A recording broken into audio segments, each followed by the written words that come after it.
Magnesium hydroxide simethicone is the generic name of Kremeles. If symptoms persist, consult your doctor.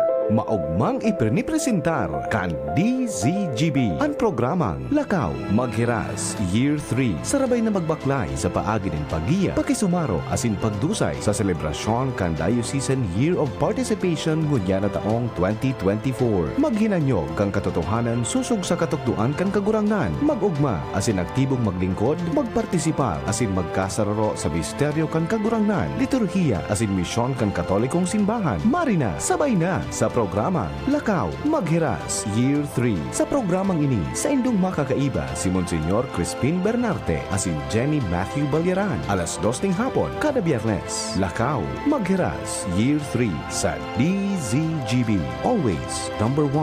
Always at your service.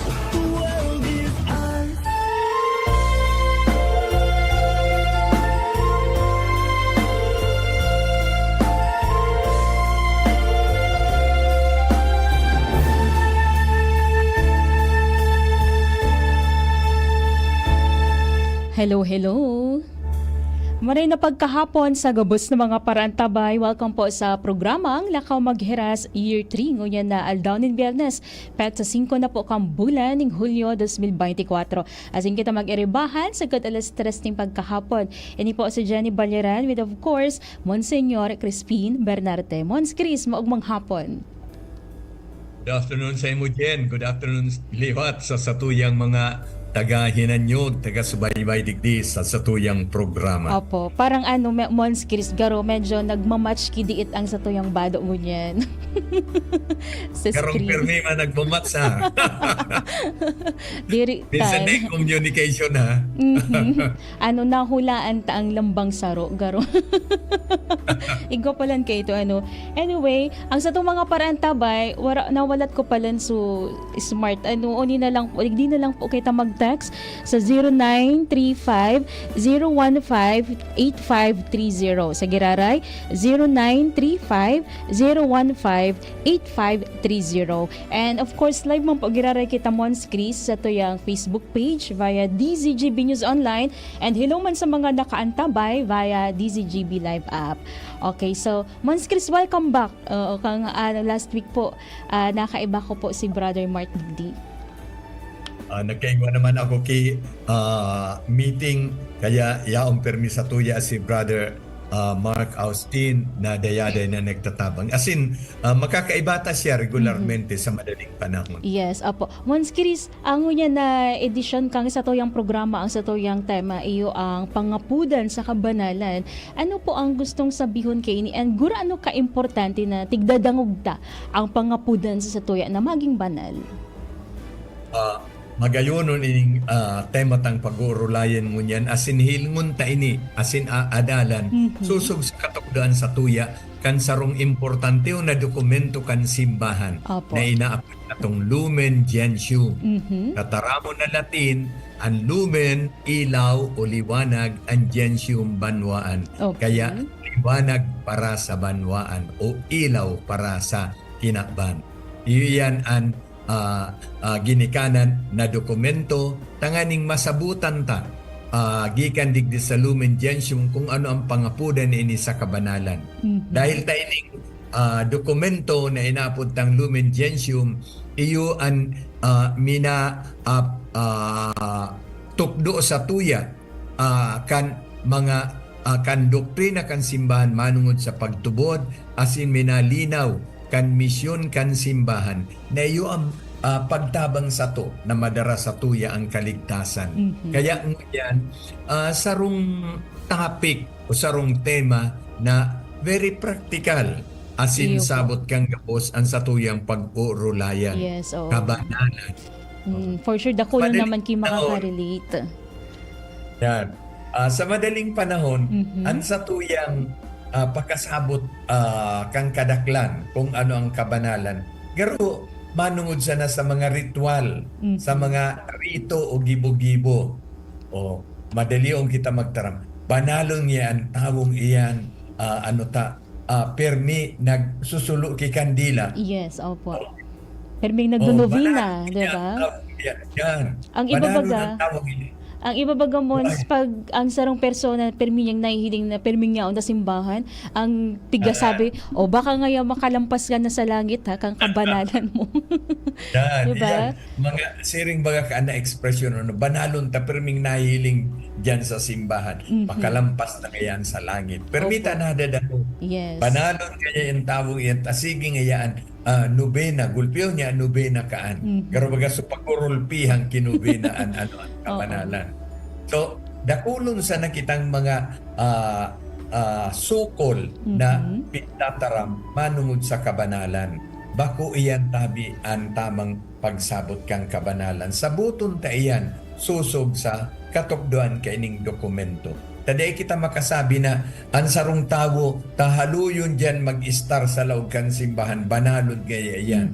Ang iba nga ni ang sabi pa, banalon nga ang tawong anday nga nagtataram, day nagre-revoke. Bako magkabanalan niya, tiba? Di nga nagmumuda. Yeah. Diba?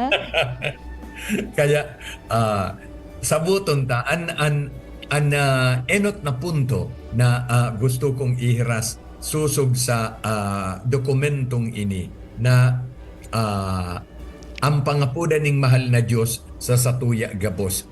Gikan ini sa surat ni San Pablo sa mga taga Tesalonica. Chapter 4 verse 3. Na ano ang pinapahayag? Kabutan ning Diyos na kamo maging banal.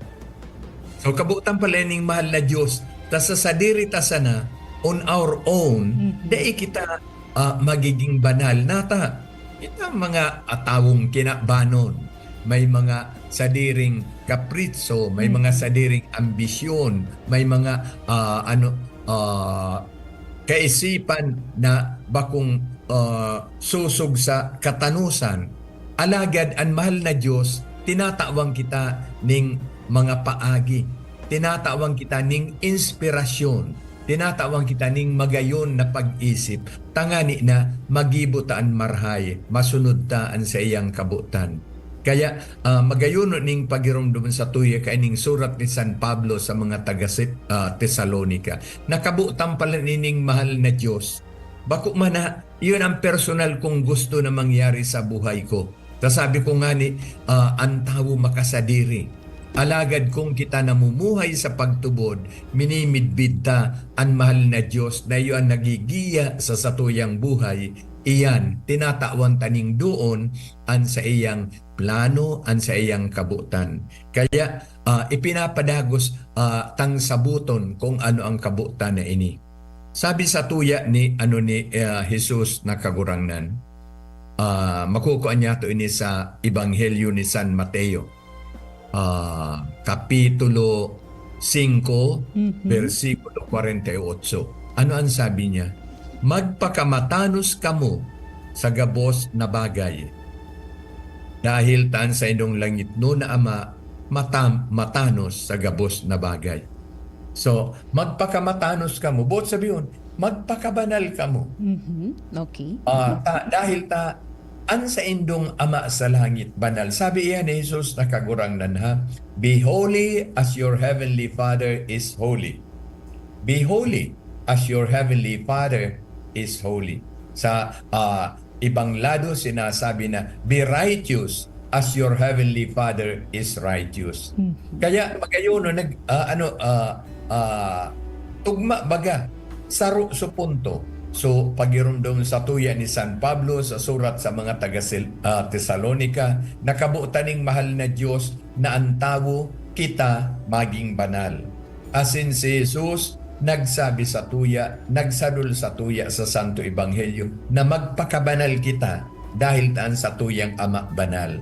So, kung sabihon, na kita magiging aki ning mahal na Diyos kung salungat ang buhay ta sa klase kang buhay niya.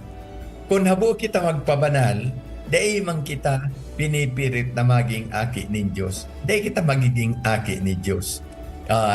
Very common baga sa tuyan expression na ngaya, like father, like son. Yes. Like father, like daughter. Okay. So, not like father, like son. Kung minsan, umagid ang pandok. So, may like father, like may son. mga pinagmanahan po, di ba? Yan.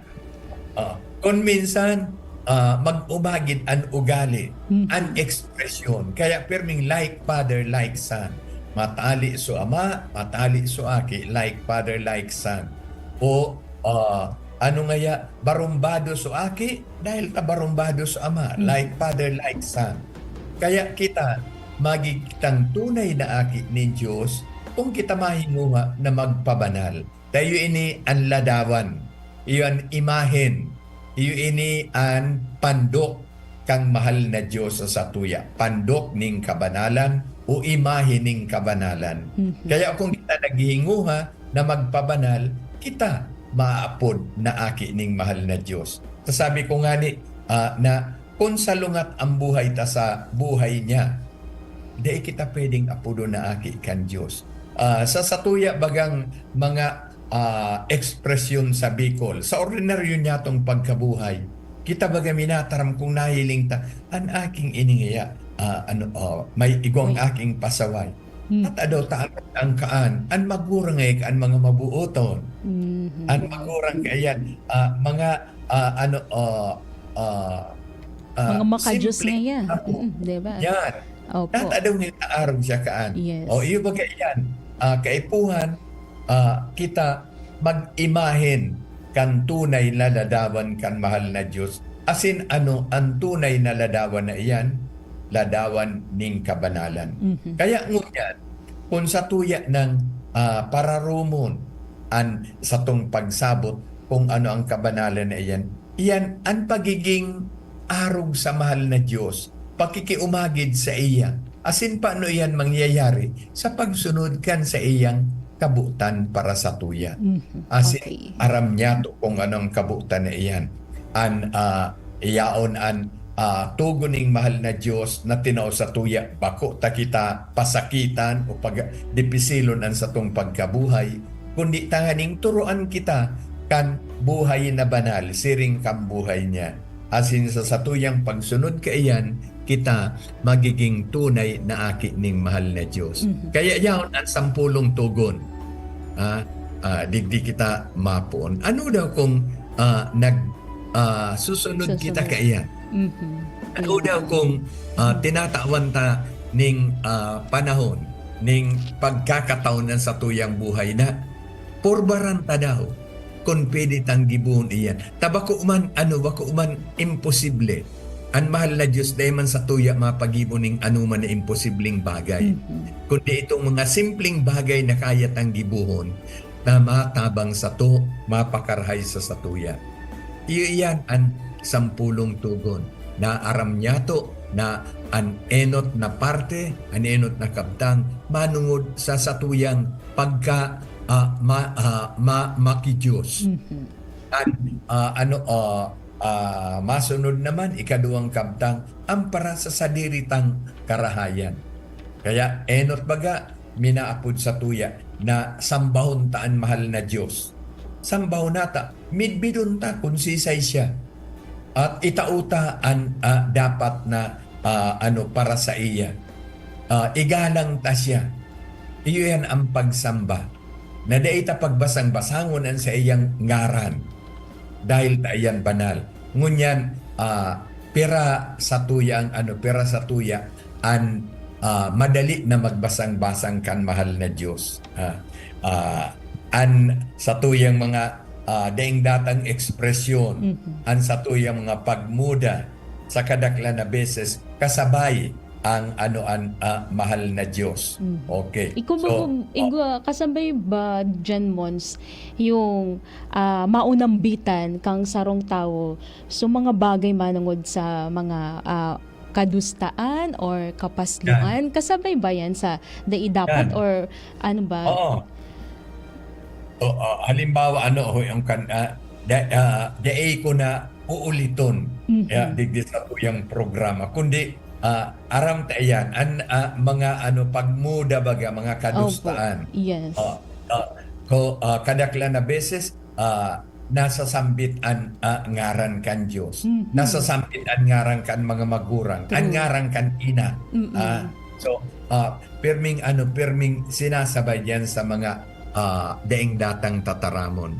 Kaya pinapagirumdum kita sa saro na naman na sa saro naman na paagi na sabi sa tuya kan mahal na Diyos, huli ta kamo banwaan nin Diyos, bakong tama na maunambitan nindo ang mga bagay manungod sa karigsukan, kadustaan, kapasluan. O iyan sinabi mo Jen. As in ini gikan mismo sa surat ni San Pablo sa mga taga-Efeso.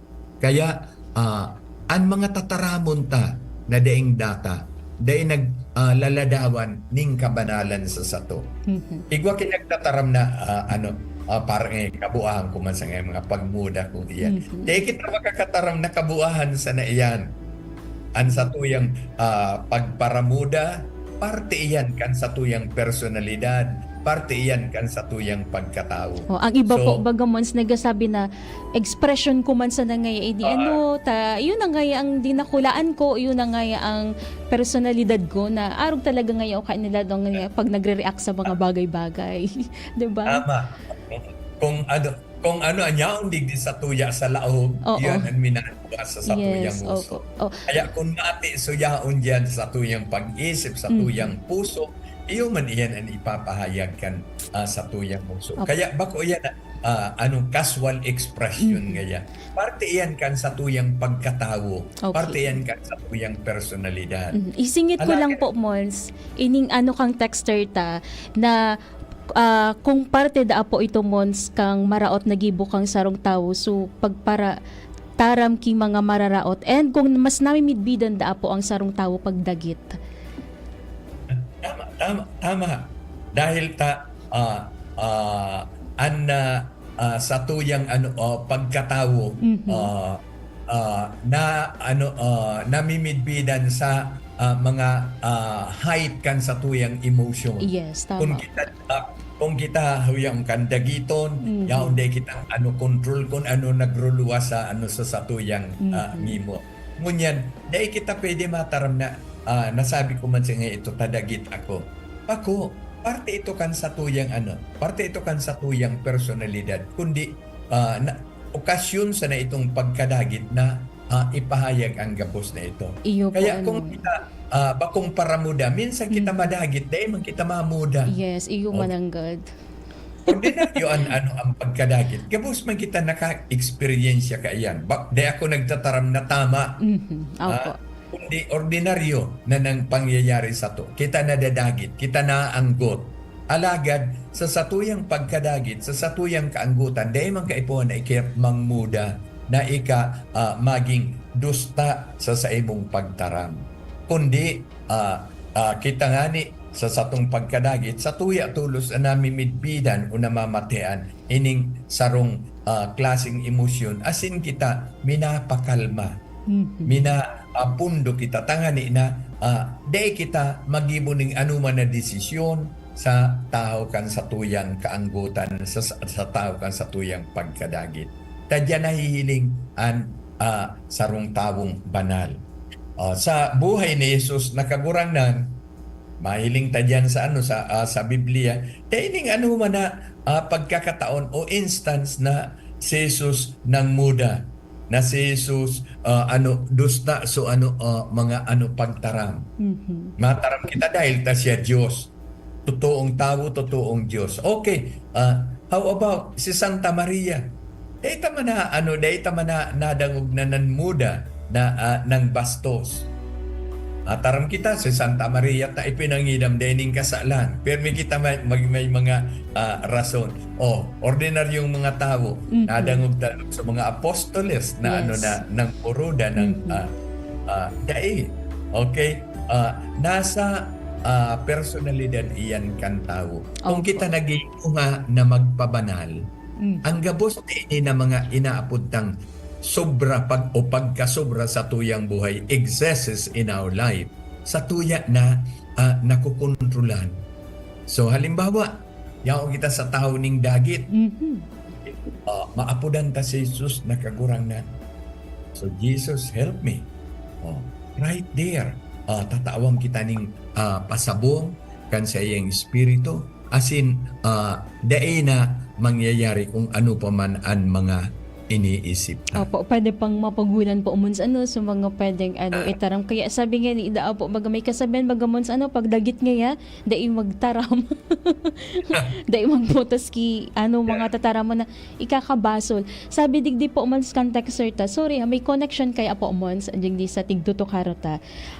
Kung ang magurang da apo umon may dakulang parte sa pagpadakula kang akit na di Ida po basta magpara taram ki mga mararaot. Then usually po kasi mga aki ngunyan, taon na magmuta. Correct. Dakulaon ang papel kan magurang manungod yan. Mhm. Okay. Sabi hunta, kan panahon, kami mga aki pa dyan, Okay. later generation na.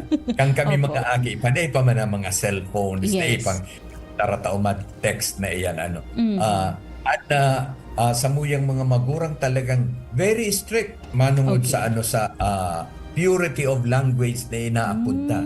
Dahil yan nga ni ang nagpapahayag kan sa tuyang pagkatawo, personalidad. Opo. Yes po. Alagad, ngunyan, iba ang kamugtakan.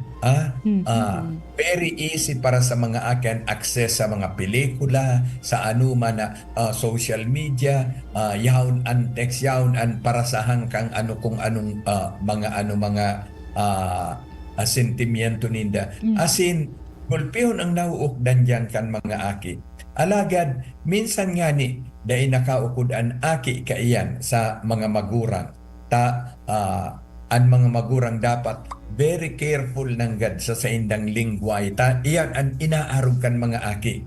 Ang paramudang magurang, very normal na magiging paramudaman ng mga aki. Oh, Ang natatangadan mga po. lingway kan magurang, iyo ang lingway kan aki. Ayun, okay. Ganun yan, mas minalala pa nga ni ini. Tandadagdagan pa kan lingway ka ini sa huyang kan mga dirty words, dirty language sali sa social media.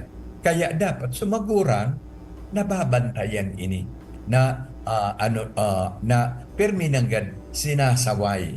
Okay. So bako man tabi na sala ang pagsaway. Okay. Tagpon ngunyang kaipuhan tayo yan. Mala nga ni sa minsan sa eskwelahan, may mga may mga nagsasuggest na dapat nga ibalik so good GMRC. good manners and right conduct. Opo. Okay?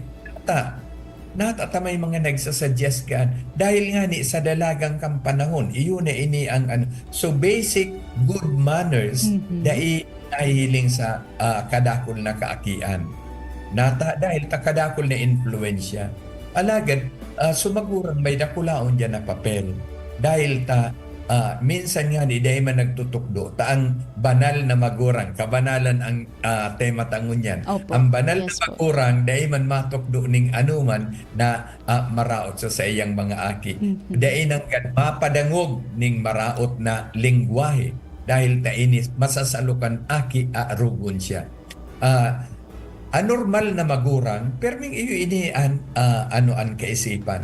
Alagad, kita mataram na nagngangalasata dong ita. Ako dahi man ako nagmumuda, natatanagi ko na kanood. Yes. May ibang influensya. Ayun. Alagad, may katungdan man giraray sumagurang na inibantayan. Sawayon, kung siya nagtataram kilingwahe na dai mo man nga ni pinagtataram. Kaya yan, magayon no itong intervention kan sa tuya na kan sa tuyang Texter. follower.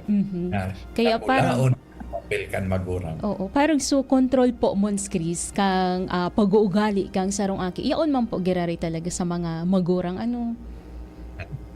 So, magayonon ang pahayagan sa tuya ni Papa Francisco sa Okay. sa iyang encyclical na ang pamilya iyo ang pangenot na eskwelahan kan akit digdi sa daga. Asin ang mga magurang iyo ang pangenot na maestra kan mga aking iyan. So ngunyan minaralaog pa sanaan sa tuyang kaakian sa eskwelahan. Ani ba nga malaog pa sana. Opo. So Okay. deita nang paglingawan na bubutasan kan magurang sa mga aki tanganing mag-adal na duman sa eskwelahan. Padagos manggiraray ang papel kan is kan pamilya kan harong na yung panginot na eskwelahan. O diyan sa paglaog naan sa eskwelahan kan sa tong mga aki na halimbawa ngaya so aki ta day ta tao magmuda malinigon ang lengguwahe an sa iyang mga ekspresyon alagan mo niya naglaog na sa eskwelahan yao na may mga classmates na paramuda nakaukod. So pagpilikan sa harong kung halimbawa nagsabi na kan mga daing datang tataramon ang magura na enot na maestro, enot na maestra, iyon masaway, masagwi kan aking iyan, na dai magtaram ka iyan.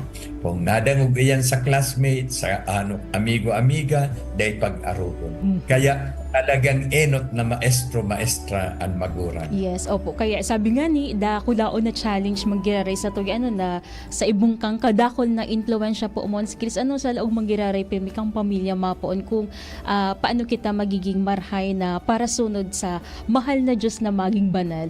Mons Chris, dakot pa po kitang pag-uurulayan sa to'y pagbabalik aramon ta kung ano po sa mga palain-lain o igwa ba talaga paiba-iba talaga ba ang mga estilo asin palakaw nin buhay. Asin sa iba pang reaction po sa toyang babasahon. Oras, 2:32.